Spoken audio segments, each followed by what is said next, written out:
hanggang Senado. Hanggang Senado. Tagos hanggang Senado. Hanggang Senado. Ultimo yung delivery ng pera sa Ilocos Norte kay Bongbong Marcos. Sa bahay ni Bongbong Marcos, nakalagay dito yan. Kaya nga po lumabas kay Chief Bucor Chief Greg Katapang.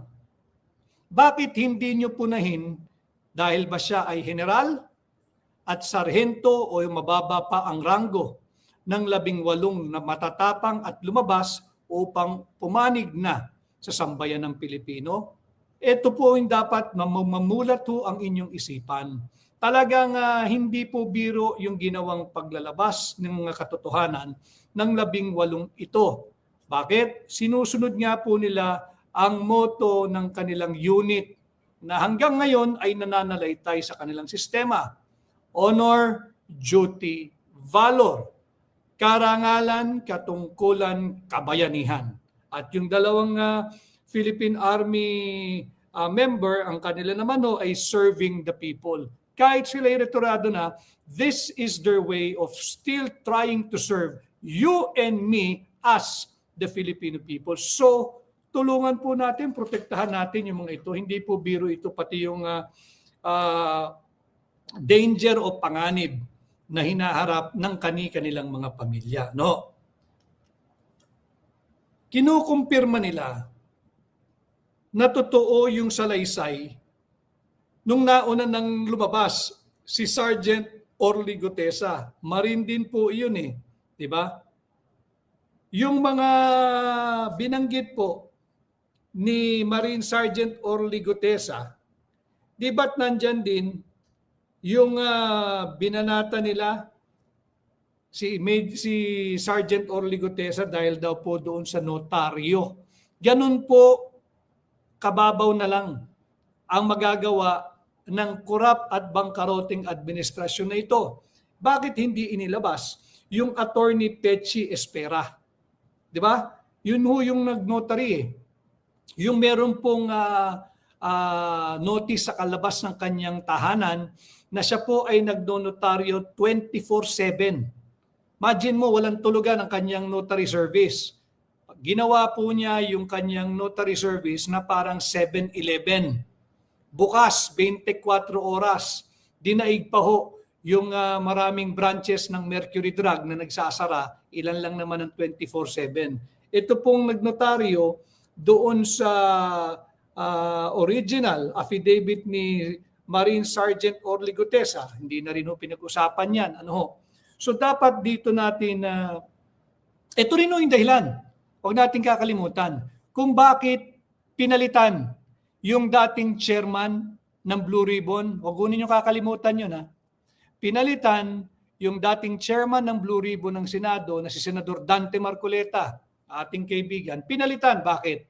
Ando na po papunta na sa tarangkahan ng Malacanang yung investigation dito sa maanumalyang flood control. Kawing-kawing na po ito hanggang budget tatagos po ito. Kaya pwersahan, tinanggal bilang chairman ng Blue Ribbon si Senador Dante Marcoleta. Kung si Dante Marcoleta ho ang nagpatuloy nun, alam mo ngayon, na-wrap up na po itong investigasyon na ito at napapanagot na ho natin yung mga nagpapahirap at nagnanakaw sa sambayan ng Pilipino. Meron din hong larawan pinadala sa atin dahil nga po nababanggit, ito colored. Yan, nag-circulate din po ito. May maganda pong sinulat sa kanyang social media sa FB page, si Architect Butch Balyao. Shout out kay Architect Butch Balyao. Maganda yung kanyang isinulat, yung kanyang artikulo sa kanyang Facebook page. Ito po yung colored version ng mga naghahatid ng maletang pera kay Stella Kimbo. Binilugan po, nagsisirculate po ito sa social media, yung bike. Tapos magagaling na po talaga, mahirap po magtago ngayon. Ito po yung bike, pati yung helmet. Side by side, sabi ni Butch Balyao, tinanong daw niya si Google, nagbabike ba si Stella Kimbo? Sinagot siya ni Google, aktibo yan. Talagang biker yan. Tama nga po, ayan ho. Nagbabike. Tingnan po ninyo yung nakasabit sa pader at yung gamit na bisikleta. No? Ngayon, kahit sabihin niya, hindi naman ibang bike yan. Meron pa isang tanong eh. Anong ginagawa ng taong ito sa kanyang bahay? Staff ito ni Zaldico. Madali pong imbestigan ito mga kababayan. Kailangan nung malaman ninyo. Dahil paulit-ulit ko sinasabi, kagaya po kami sa Akbang na Maisog, patuloy ang ating advokasya, humihingi ng transparency, accountability, full accountability. Ito po iyon eh. At mahalaga po na may ugnayan tayong diretsyo ngayon dahil mag-weekend na naman po. Gagawa na naman sila ng istoryahe para po patayin itong napakainit na issue. Kaya po inaanyayahan ko kayo na sumali sa aking pahina, i-push po ninyo, i-share ninyo. Kailangan maraming makanood. Para nang sa ganoon, hindi po nila basta-basta matabunan ng kung ano-ano. Imagine mo, kasong unjust vexation, serving of the warrant of arrest for a very, very negligible case of unjust vexation, full coverage ang mainstream media. Itong paglabas ng 18, busal, bulag, bingi, manhid ang mainstream media. No? Yung ICC operation, kailangan po pag-usapan din natin. Matagal na ho natin alam na Disyembre pa lang ng taong 2023 ay pumasok na yung Chantal Daniels. Chantal Daniels, yung prosecutor ng ICC. At yun nga po, kinupkup na nila, kinumpirma dito sa affidavit ng 8. Ano ho? Lalong-lalo na itong si Bernard Tube. Bernard Tube, kasama na naman niya yung mga kamag-anak, yung magulang po ni Mark Tiksay at John Paul Estrada. Kausapin po nyo, baka naman maantig ninyo ang damdamin ng inyong kamag-anak. No, itong John Paul Estrada at Mark Tiksay. Hindi po tayo uusad kung patuloy nating pagtatakpan itong mga kurap at kurakot na ito. Tanungin nyo, John Paul, Mark, yaman ka na ba? May bahay ka na ba sa Forbes? Binigyan ka ba ng unit dyan sa Shangri-La BGC? O ang buhay mo'y ganyan pa rin bago mo nakilala at bago kayo inutusan ng mga taong ito? Di ba pag magkaroon po kayo ng self-examination and self-re-examination? Dahil kawawa po ang mga taong ito, pati na po yung pamilya, damay-damay na po ito. Ano? December 2023, sila Bernard Tube, talagang nakita niya si Sunny Trillanes. O yan, paragraph 17 po yan. Sinundo ng mga sasakyan ni Zaldico, yung mga taga-ICC. So nakaset up po talaga yung ginawa nilang pang-aapi sa kapwa natin Pilipino. Di bali na yung siya'y dati nating Pangulo. Hindi ho eh. Pilipino po yun eh. Samantalang sila ay nagpapakasasa diyan po sa pera nating mga Pilipino. Doon po sa paragraph 22. Paragraph 22 po nung ano. Ito po yung mga sasakyan daw ni Zaldico na ginamit pang sundo, service ng mga tiga-ICC. Ano ho? Binanggit na naman yung Unit 9, Manila Polo Club. Sino ang may-ari nito? Dapat yan, aktibo na yung mga mag-iimbestiga o nag-iimbestiga o nag-iimbestigahan. Pupunta ka lang naman sa Makati City, hingin mo yung property ID nito, sino ba ang rehistradong may-ari at pa every year nagbabayad ng amilyar nitong Unit 9. Unit 8 and 9 nga ay ng Manila Polo Club. Nakausap daw nung mga taga-ICC, sino pa? Martin Romualdez. Sino pa? Zaldico. At sino pa? Sunny Trillanes. Paulit-ulit po yan. Incidentally, meron pong post ako nakita sa social media na sinabi ni Sunny Trillanes na kanya raw po'y hindi aatrasan ng mga paratang na ito at idedemanda niya itong 18 at si Mike Defensor, hindi ko alam ba't si Mike Defensor idedemanda niya. Wala naman, ito po yung mga pangalan ng pumirma eh. Wala naman si Mike Defensor dito, pero idedemanda niya si Mike Defensor. Magkaganoon pa man, mabuti po iyon. Bakit?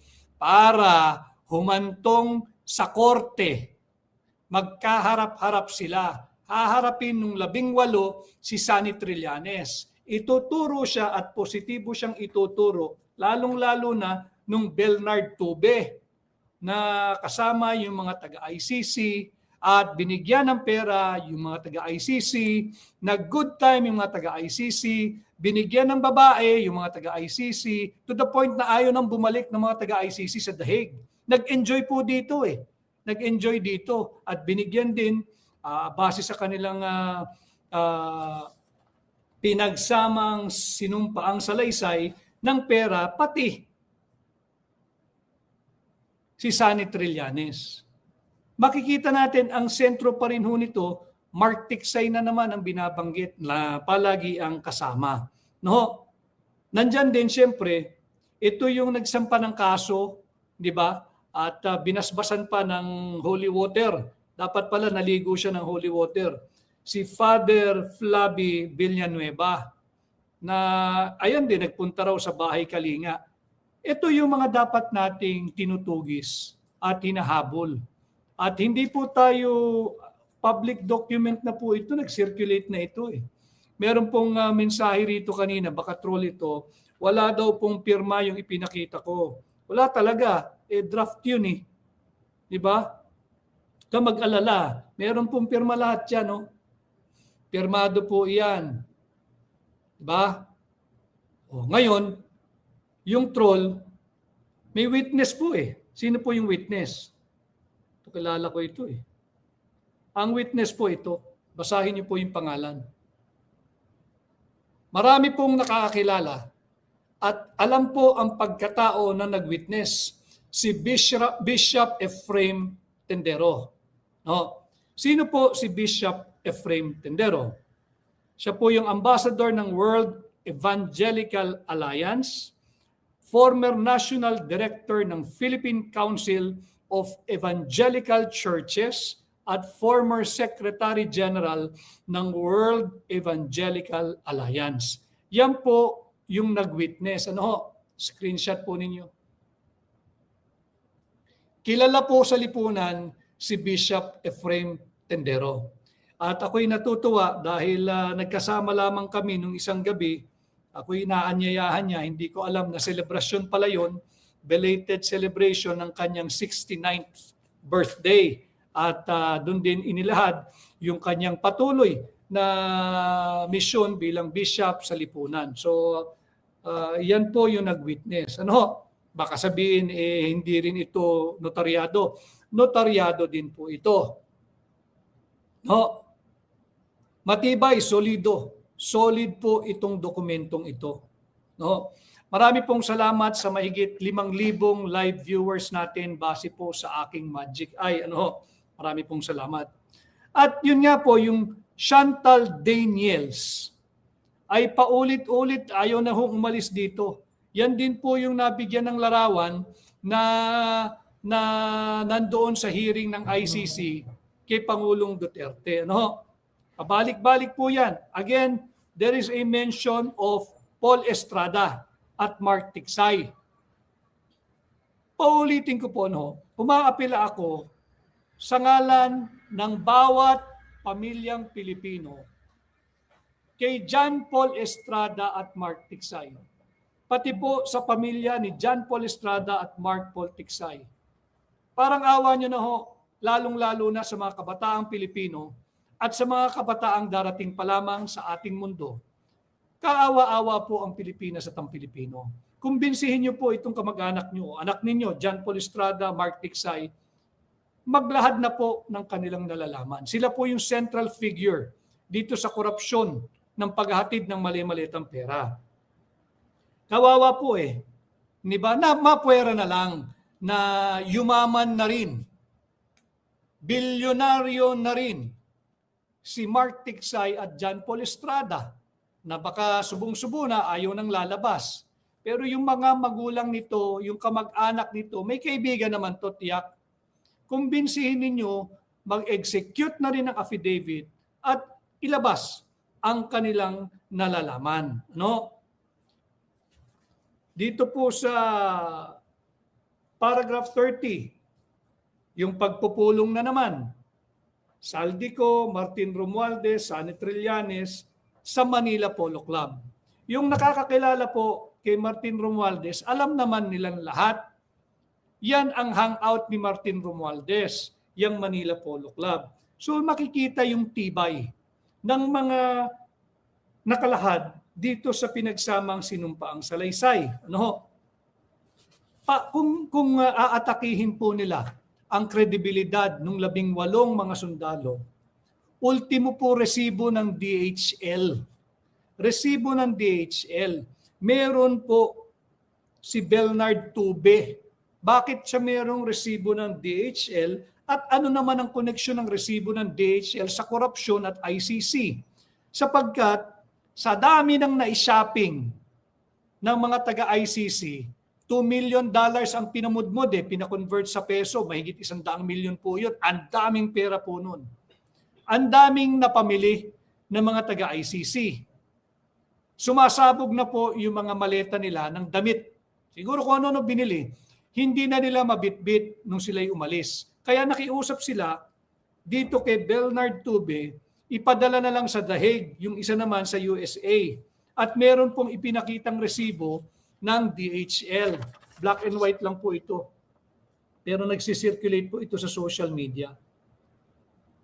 No, sinisikap po nating himayin yung laman ng affidavit na ito. Ngayon, alam po ninyo, merong isang executive order na nagtatatag ng tinatawag nating whole of nation approach. Ano po yung whole of nation approach? Yung buong bansa dapat ang kikilos at ang gagalaw o yung WONA. Ano po? Ang layunin po ng WONA or whole of nation approach ay ginagamit po yan usually upang tapusin yung communist insurgency o kaya yung sagutin at tuldukan at gamutin yung root cause of insurgency. Subalit dito sa administrasyon ni Bongbong Marcos, makikita natin kung gaano kalawak at laganap ang kurakot at korupsyon. Ginamitan din nila ng whole of nation approach kung paano nakawin, kurakutin ang pera nating mga Pilipino. Ang dami pong sangay ng pamahalaan ng kasali rito. Pati ang chairman ng COMELEC na pinangalanan din, si George Technical Glitch Garcia, na nandoon sa Midas Hotel. Tanong, ano ang ginagawa mo at nakikipagtagpo ka kay Saldico sa Midas Hotel? Hindi ba't improper yan?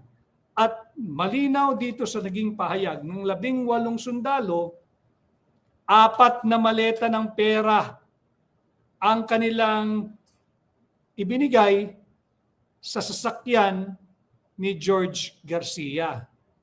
Dapat ito harapin. Hindi po lumalabas ito sa mainstream media. Mamaya tatalakayin din natin yung mga media na yan. Sila Mark Ticsay, si John Paul Estrada, binanggit na naman ang daming beses. Buhay pa kaya si Mark Ticsay at John Paul Estrada? Nasa panganib kaya sila? Yung pamilya lang nila makakasagot Buhay pa po ba si Mark Ticsay at John Paul Estrada? Sila po ba ay nasa panganib? O kasi nag-aalala ang napakaraming Pilipino, baka po madulas din sila sa bangin. Ingatan po nyo yan. Hindi po kayo nakakatiyak sa kanilang kaligtasan. Kaya po ako'y umaapila, sa ngalan po ng higit maraming Pilipino, lumabas na po kayo. No? Ito na. Quadcom binanggit din. Paper bag ng pera. Imaginin mo sa maleta, yung miyembro ng Quadcom, talo-talo na sa paper bag, 5 milyon ho ang laman. At pila daw po sila doon sa helipad kung saan lumalapag yung helicopter ni Saldico para magmudmud ng pera sa Quadcom. Ito po yung linalaman. No, grabe, solid yung laman nung sinumpaang salaysay. Yung mga deliveries kay Martin Romualdez, paulit-ulit ito, number 42, McKinley, from September 22 hanggang 2023. Number 14, Nara, 2024 hanggang 2025. Mahigit 100 beses. Mahigit 100 beses sila nakapag-deliver sa bahay nito. Napakaraming pera po nun, pati sa Aguado, yung bahay sa labas o tapat ng Malacanang na pag-aari ni Martin Romualdez. At syempre, Units 8 and 9 ng Manila Polo Club. Malinaw po sa salaysay ng mga kasandalahan. Kaya nga po ang ating title, Philippine Marines, Honor, Duty, Valor. Karangalan, katungkulan, kabayanihan. Marami pong nanonood ngayon na miyembro din ng uniform personnel. Hindi po ninyo kalaban yung 18. Hindi na lang nila matanggal sa kanilang sistema yung motto ng Philippine Marines. Wala pong masama doon. Karangalan, katungkulan, kabayanihan. Hanggang sa huling hininga nila, kung maaari silang magsilbi sa sambayan ng Pilipino, gagawin nila. Hindi po sila ang kalaban. Mamimili lang po kayo eh. Sa mga nagbubuwis ng buhay, mamimili lang ho kayo. Ito ba ang gusto niyong protektahan? Yung nabubuhay sa ating buwis? Hindi ba dapat yung 18 na nabubuhay dahil sa sistemang nananalaytay, kultura na nila, yung karangalan, katungkulan, at kabayanihan? Pag-isipan po nyo, yung mga nagbubuwis ng buhay, kagaya ng 18, ito ba gusto nating protektahan talaga? Ito ba? Yung mga nagnanakaw ng pera ng Pilipino, maawa po tayo sa ating bansa at sa ating mga kabataan. Ano?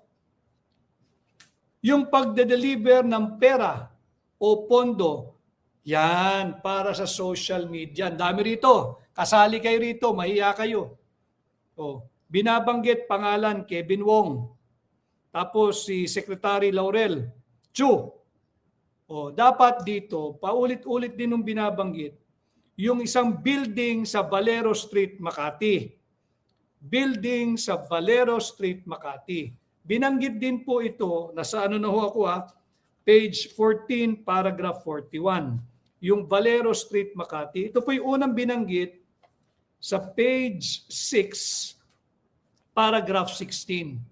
Para po talaga, kung mabibigyan ho tayo ng pagkakataon, alam kong nanganganib ang seguridad at buhay ng mga ito. Pero mapaplano po yan eh. Kung mabibigyan ho tayo ng pagkakataon, dapat i-ocular kahit isa o dalawa doon sa sundalo. Anong building ituro nila sa Valero Street, Makati? Para talagang lalagyan natin ng itsura yung building na binabanggit nilang paulit-ulit sa kanilang affidavit. Nang sa ganon, pwede rin po tayong tumungo sa Makati City Hall. Sino yung may-ari ng building na yan? Yan ba'y parentahan o privately owned at walang nangungupahan? Kung may nangungupahan, dapat ituro din anong unit at malaman sino o kaninong kumpanya ang nagre-renta ng unit na yan sa Valero Street, Makati City na isang building. Ang nag-utos din sa kanila, ayan na naman, Mark Tiksay at Paul Estrada. 2 paper bag ang ibinigay nila sa namumuno o humahawak ng nasabing trolls. Plunder na po ito malversation na po ito ng public funds. Mahalaga pong pinag-uusapan natin dahil ang dami na pong pwedeng ikaso rito. Kung titingnan lamang po nila sa Revised Penal Code, direct bribery, qualified bribery, fraud against the public treasury, pwede rin po yun. Yung mga nauna ng kontrobersiya, yung pagbebenta ng gold, di ba? Yung prohibited transaction at syempre yung malversation of public funds or property. Malinaw po yan. Hindi na po dapat ito eksplosibo po ng naging pahayag, matapang at maisog na pahayag nitong 18 sundalo. Ano ho? Dapat nilang sagutin yung number 42. Nautusan, pakinggan po niyo ito, lalo na yung mga nasa media. Matter of time, lalabas po ang pangalan nito. Nautusan din kami ng ilang beses na mag-deliver ng medium size na maleta. Medium size, ano ba yung medium size? Magkano laman uli na medium size? Balikan ko lang ho Ang medium size ay may 30 to 40 million pesos. Bakit po kinakailangan natin specific yung size? Dahil po sa paragraph 42, nag-deliver sila mismo sa bahay ng isang taga-media. Ito, ang napansin ko lang dito, dapat sagutin ito. Kung hindi man nung 18, yung kanilang abogado, si Attorney Levy Baligod, sino yung taga-media? Hindi ho kasi pwedeng sabihin pribado sila, hindi natin silang pangalanan. Hindi ho. The moment na humipo ka ng public funds, hindi ka na pribado. Corruption po ito Corruption po ang usapin dito. Tumanggap ka ng suhol, tumanggap ka ng nakaw na pera, tinanggap mo, taga-media ka, doble-doble ho yung kasalanan na yan Ang taga-media ho, whether mainstream media or social media, hindi na po pribado yan. Dapat yan pinangalanan at dapat yan pangalanan sa lalong madaling panahon para makita natin kung gaano kalawak, gaano kalapot gaano kalapot at kung gaano kalawak ang sapot ng kurakot at korupsyon dito sa ilalim ni Bongbong Marcos. Hindi ho pribado itong mga ito. Humipo na po ito ng pera. Ito pa. Yung mga hindi ho napangalanan sa affidavit, ang suggestion ko mga kababayan, para maprotektahan natin yung 18, depende kay Attorney Levy Baligod. Dapat siguro during sa isang session na kung saan nandoon ang mga miyembro ng House of Representatives, alam mo ninyo, hindi ba pagka meron kang nasaksihang krimen, merong ipapakita sa iyo ng rogue gallery, yung larawan ng mga usual suspects o yung mga kriminal. Pakikita sa iyo, papa-identify sa iyo. Dili kaya nandoon ka sa isang kwarto, yung one-way mirror, paparada doon yung mga rogue, yung mga kriminal o yung suspects, yung mga pinagdududahan at iyong a-identify. Dapat po ang gawin natin mga kababayan, dito kailangan natin ang pagkilos, ang whole of nation approach para labanan ng korupsyon. Dapat po magpunta itong 18 sa House of Representatives, kung saan dapat sa isang session 100% attendance lahat ng kongresista. Doon sila ngayon, ituro nila. Kasi yung iba hindi nila alam yung pangalan, pero pag nakita nila, kilala nila. Dapat yun ang gawin nating police lineup.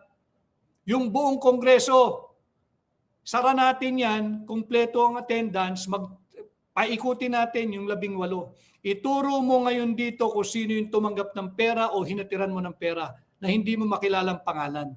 Dapat po ganun yung gawing sistema Nabanggit po kasi, kaya ako sinasabi, pati yung media, hindi pwede kasing hindi pangalanan. Bakit?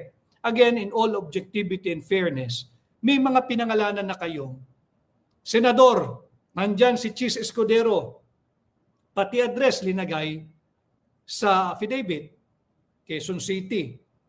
Si Erwin Tulfo, dyan sa Green Hills, subdivision. Alam mo ninyo, si Erwin Tulfo, hindi na niya pwede itanggi na umuwi siya sa Green Hills. Bakit? Di ba nakalaban niya yung kanyang HOA, yung sarili niyang Homeowners Association members and officers? So madali yan. Ihingi ka lang naman ng certification sa homeowners o sa barangay, dyan ba umuwi si Chis Escudero, dyan ba umuwi si Erwin Tulfo. Di ba? Tapos, ito na naman si Paul Estrada.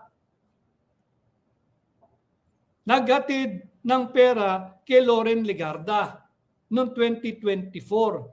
2 medium size na maleta. May address din ho ito Number 40 Cambridge Street, North Forbes Park. Ang tanong ngayon ng maraming netizens, ito kaya ang dahilan kung bakit yung USB ay hindi ipinipresenta ng kanyang anak na si Lian Leviste? Tumahimik na po yun hindi ba? Ito ba yung dahilan? Ginagawa bang leverage? Pagod na po at tuyo na ang damdamin ng mamamayang Pilipino. Hindi na ho pwedeng anonymous ang labang ito. Hindi na po natin pwedeng paglaruan at paikutin ang damdamin at puso at isipan ng mamamayang Pilipino. Kung meron kang pangalan, pangalanan mo. Bakit? Again, to be fair, may mga pinangalanan po Yung pinangalanan, kawawa naman. Bakit yung media hindi pangalanan? Dahil daw pribado. Media nga Paano naging pribado media? Media nga PR practitioner nga Tumanggap nga ng pera Dapat ito pangalanan. Si Mark Tiksay, nakakulong na itong si Bong Revilla. Diyan daw sa Taste of LA. Sa Tomas Morato yan, noong 2024, 2 medium size na maleta. Ito mabigat. Si Saldico at si Tube at si Voluntate at si Orbilio at iba pa naghatid ng pera. Kanino? Senate President lang naman, Tito Soto. Hinatira nila ng 5 large maleta. Balikan natin, compute ho ninyo. Magkano ang estima nila na laman ng large maleta? 50 to 70 million pesos. So, sa 5 maleta, kung lagay na lang ho nating 50 million, 250 million ang kanilang inihatid umano sa opisina ni Senate President Tito Soto. Saan? Sa isang building sa Baclaran. Kaya mahalaga sana magkaroon po ng ocular muli, may mga imbitadong media, kung yung mga kasama natin sa social media, puntahan isa-isa yung mga building at lugar na ibinanggit. At talagang ituro nila para walang tanggihan.